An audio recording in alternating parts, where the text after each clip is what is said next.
it is early December 2025. The third winter of full-scale war has settled over Eastern Europe. It is a season defined by biting cold and a terrifying silence. For millions of Ukrainians, the reality of this winter is not measured in territory gained or lost, but in kilowatts. After years of relentless Russian missile barrages, the country's energy grid is holding on by a thread. Engineers are performing miracles daily, splicing high-voltage cables under fire, trying to keep the heat on for hospitals and schools. But while these heroes were fighting to keep the lights on, a very different kind of activity was taking place in the shadows of the government quarter on Bankova Street. Breaking news from late last month has shattered the political status quo in Kyiv. Energoatom, the state enterprise responsible for the country's nuclear energy, the strategic backbone of Ukraine's survival, is at the center of a massive embezzlement scheme. Investigators from the National Anti-Corruption Bureau have uncovered a sophisticated network of shell companies that siphoned off over $100 million. These were funds explicitly allocated for grid defense, specifically for building concrete shelters to protect transformers from Russian glide bombs. Corruption stories in the post-Soviet space are nothing new.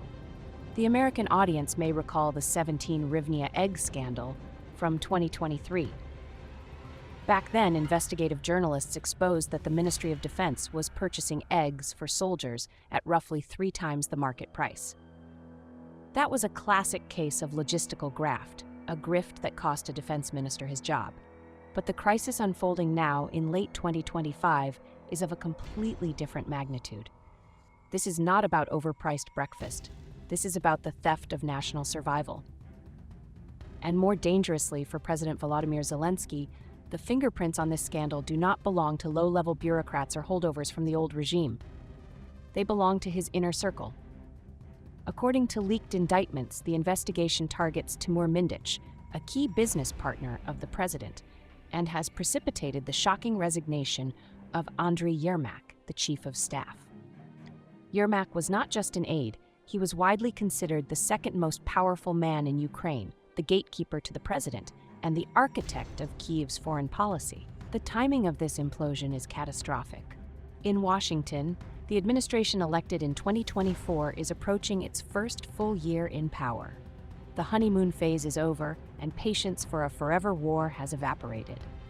The political winds have shifted from supporting democracy to demanding accountability. This scandal provides the perfect ammunition for skeptics in the West who have long argued that Ukraine is a black hole for financial aid. It raises an uncomfortable question. Is the Ukrainian government fighting a war for independence, or is it fighting a war for control over the remaining resources of the state? Why has this exploded now? Is this a genuine triumph of the rule of law, or is it a calculated move by Western powers to weaken Zelensky before forcing him to the negotiating table? To understand the future of this conflict, one must look away from the battlefield maps and examine the systemic rot within. This is the story of how the internal front might finally determine the outcome of the war. To fully grasp why this scandal is lethal to Zelensky's presidency, we must dig deep into the structure of Ukrainian power. We need to analyze the transition from the oligarchic system to the inner circle system. For 30 years following the collapse of the Soviet Union, Ukraine was defined by a system of oligarchic pluralism. Men like Rinat Akhmetov, Ihor Kolomoisky, and Viktor Pinchuk were not just billionaires, they were feudal lords. They owned the steel mills, the coal mines, the TV channels, and critically, they owned specific blocks of the parliament. The state was weak, but these competing clans created a strange kind of balance. Corruption was the oil that made the machine run, but it was decentralized. When Zelensky swept to power in 2019, he promised to break this system. And ironically, the Russian invasion in 2022 helped him do it. The war destroyed the factories of the oligarchs in the East. Martial law stripped them of their media influence. The old godfathers were sidelined, jailed, or fled. But political science teaches us a hard lesson.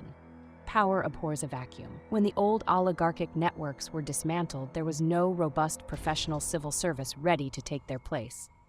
Zelensky, facing a Russian invasion and fearing Russian infiltration within the bureaucracy, made a fatal choice. he decided to rely on the only people he felt he could trust absolutely, his friends.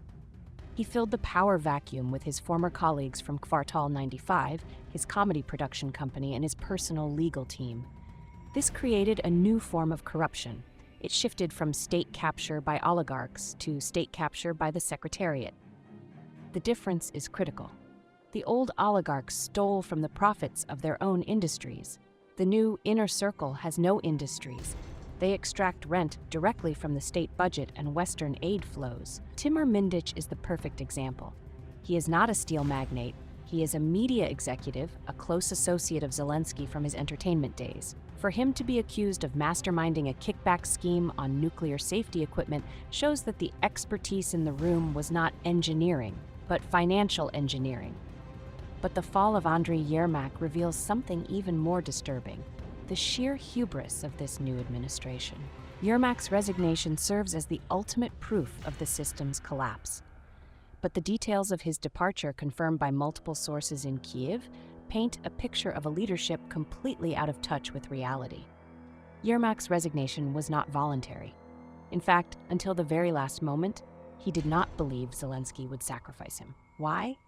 Because just 1 week prior to the raids, Zelensky had appointed Yermak as the chief negotiator for the upcoming peace talks with the West. This appointment was widely seen in Kyiv as a diplomatic shield, a move to make Yermak untouchable by giving him diplomatic immunity and essential status. The logic of the inner circle was simple. The Americans cannot arrest the man who is trying to end the war. But the gamble failed. When Nabu detectives arrived at his residence, sources say Yermak was in shock. He reportedly made frantic calls to the president, believing this was a misunderstanding or a rogue operation that could be fixed with a single command. The fact that Zelensky had to sign the dismissal decree, essentially firing his own right-hand man and the architect of his power vertical, shows that the president is no longer in full control. The Bankova bunker, once an impenetrable fortress of loyalty, has been breached. The narrative being spun in some Western media is that this is a triumph of Ukrainian democracy. But that is only half the story. The uncomfortable truth is that Zelensky fought hard to prevent this outcome. We now have confirmation of a quiet but intense war that raged throughout the summer of 2025 between the president's office and the anti-corruption agencies. Back in July 2025, the president's party attempted to push through legislation that would have severely limited Nabu's power to investigate top-level officials during martial law. The argument used by Bankova was that high-profile arrests would destabilize the state and aid Russian propaganda.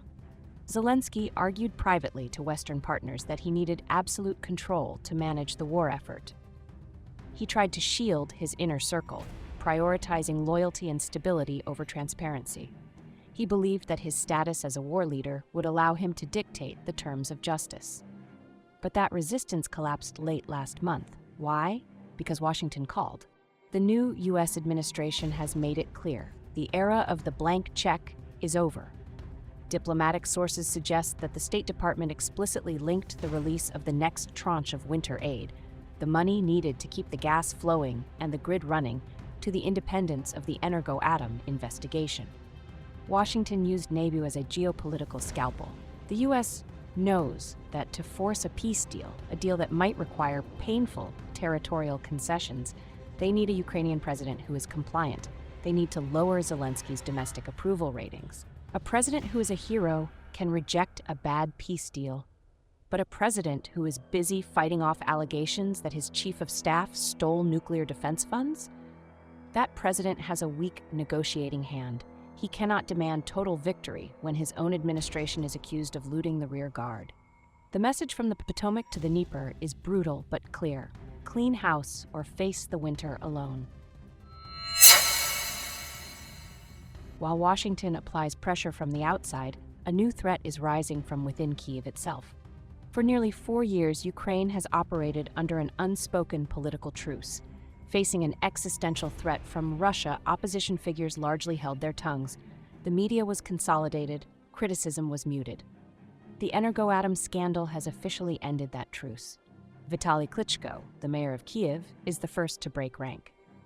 Klitschko has long chafed under the centralizing power of Zelensky's office.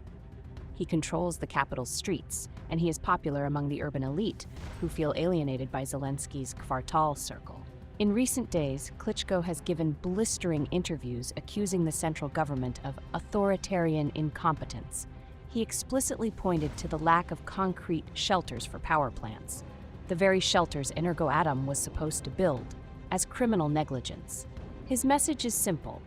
While I was trying to save the city, they were stealing the concrete. Meanwhile, the old guard, led by former President Petro Poroshenko, is sensing blood in the water. Poroshenko's faction is framing this not just as corruption, but as a betrayal of the military. They are asking the question that resonates with every soldier in the trenches. Why are we crowdfunding for drones while the president's friends are buying villas? This internal fragmentation is dangerous.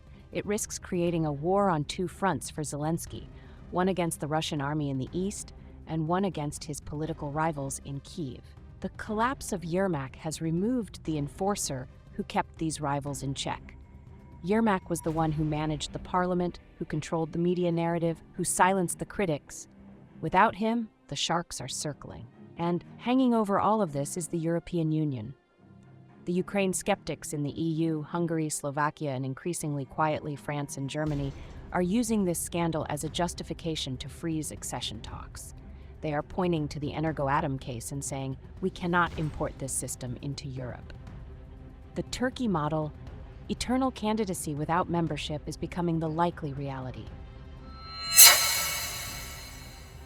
So as we look at the darkening skyline of Kyiv in December 2025, what is the conclusion? The Energoatom scandal is not just a news cycle event, it is a historical inflection point. For Volodymyr Zelensky, the math is becoming fatal. He rose to power as the anti-system candidate, the man who would break the cycle of corruption. He became a global icon as the man who stood up to Russian aggression. But now he faces an enemy that neither HIMARS rockets nor F-16 jets can defeat.